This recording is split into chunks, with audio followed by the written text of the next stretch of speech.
Hi everybody, welcome back to the Spurs Talk Show. I'm Sean Butler, Bugsy Malone's just in front of me. This is episode 150 of Tottenham Walks. Please hit the like button, hit the subscribe button if you haven't already. We're just a few away from 5,000 now in terms of subscribers, which is a cool little milestone for Bugsy and I. We only started the channel in late December of 2021, so 14 months, 13 months. It's pretty quick growth. So I'm very grateful to all of you that have been a part of the journey so far. We're not there yet, but if any of you guys haven't already hit the subscribe button, it's free to do of course, then we'd really appreciate it. And also drop a comment. Let me know what your thoughts are on the game yesterday. I don't really know where to start, apart from to say, well done Tottenham. Like the first performance I can remember this season where we played for 90 minutes. Hands down our best performance. 1-0 to me flattered Manchester City. I thought they may have had one chance that could have or should have gone in had they got the rub of the green a bit differently, with the Mahrez hitting the bar. I don't remember too many other, gilt-edged chances that they missed. A couple of pot shots from distance that Breache had under control. And I thought Tottenham had 2 or 3 absolutely amazing chances that just didn't quite fall right for the correct player at the correct time. But overall, I thought every player to a man, 1 to 11, was absolutely phenomenal. Of course, it's superb news for Harry Kane to have broken the record. Conte phones him from hospital.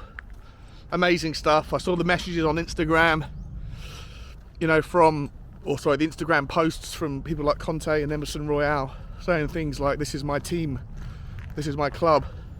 Awesome. An awesome energy that can just, you can feel after a result like that. But whether or not it's a sign that Tottenham have turned the tide, we'll have to wait and see.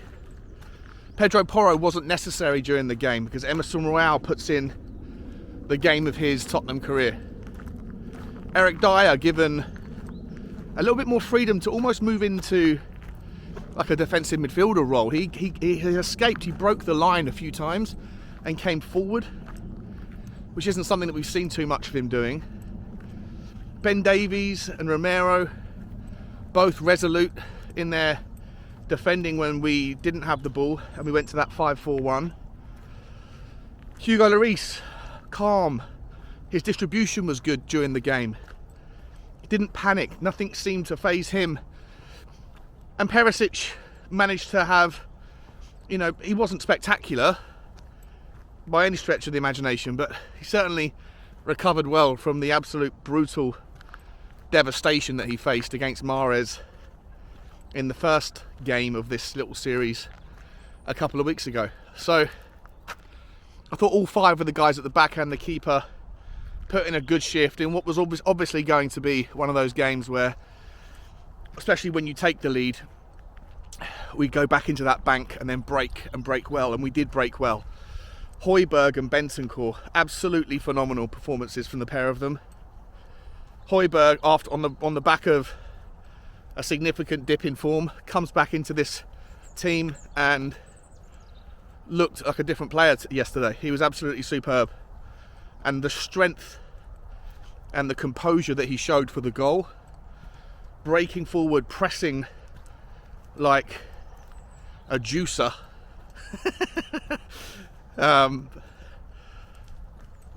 to nick the ball and then almost get bodied but just about stay on his feet and pop it across to Harry Kane. Who else would you want that ball to fall to in that situation? Absolutely phenomenal. Bentancur again, on the back of 2 or 3 games of subpar performances ever since he's returned from injury, he looks like he's back and up for it. And then Sonny and Kulusevski, probably the best performance we've seen from Sonny for months. Still has things to work on, still for me, shoots when he should pass and runs maybe 1 or 2 steps too far, but he looked really up for it and it was the right decision to include him.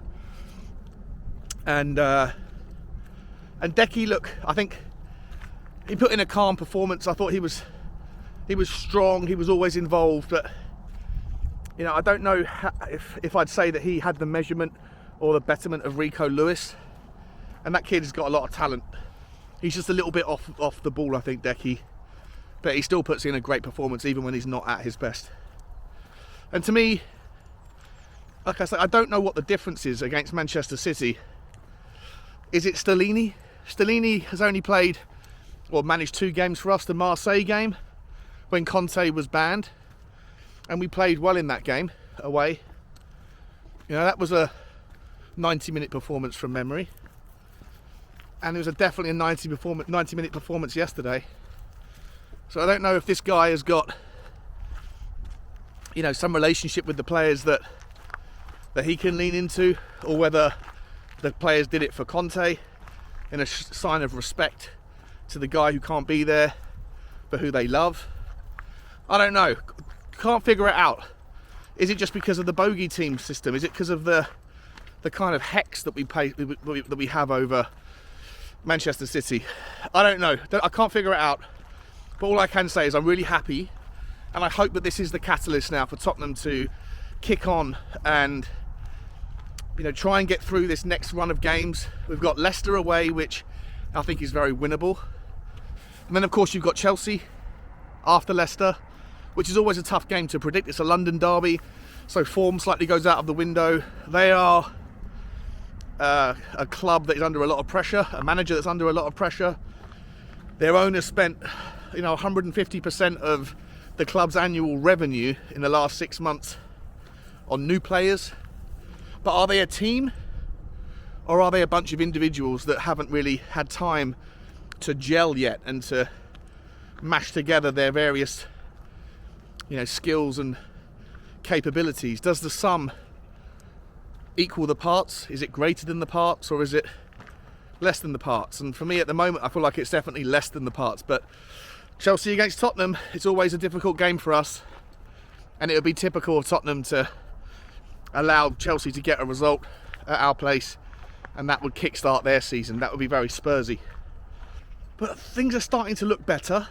In isolation, we should be delighted with the performance last night, delighted with the weekend's results elsewhere, and think about things with a more positive light than we did on Friday of last week, before the weekend took its shape how it did. But there's still lots of things to work on. But what I would say, guys, is that if Eric Dyer and Ben Davies and Emerson Royale and Romero can do that kind of defensive work against Manchester City, then why can't they do it every single week?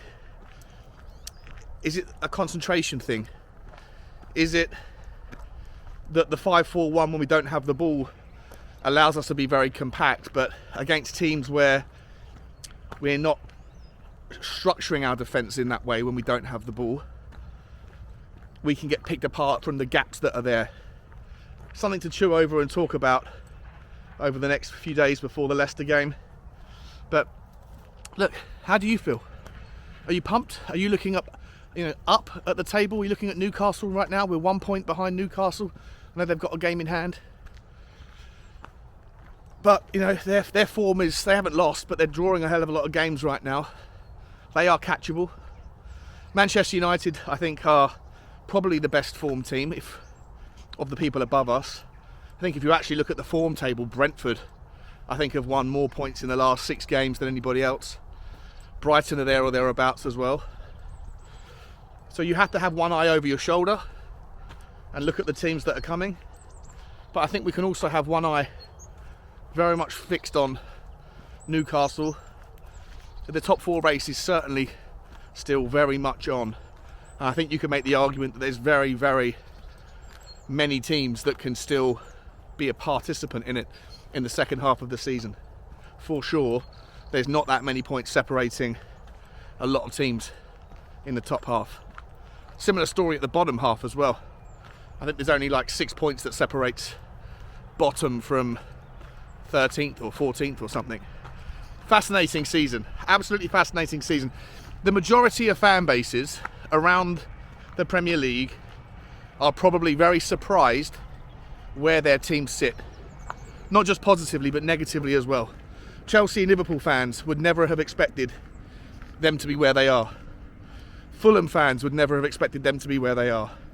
Arsenal fans, probably even Manchester United fans, Everton fans, Brentford fans. There's probably 8 or 9 teams where the fan bases are either incredibly surprised to the upside or to the downside about where their team currently sits, and it makes for an absolutely fascinating second half of the season to see whether teams kick on, regather, regroup, find form, or whether they collapse, bottle it. All sorts of stories are left to be told about this season, and there's one that is emerging right now, guys. This morning, Manchester City have been charged by the Premier League, I believe, for a series, like a long charge sheet of what looks like financial breaches of FFP and just breaking Premier League rules around their financial behaviour, I guess is the best way to phrase it.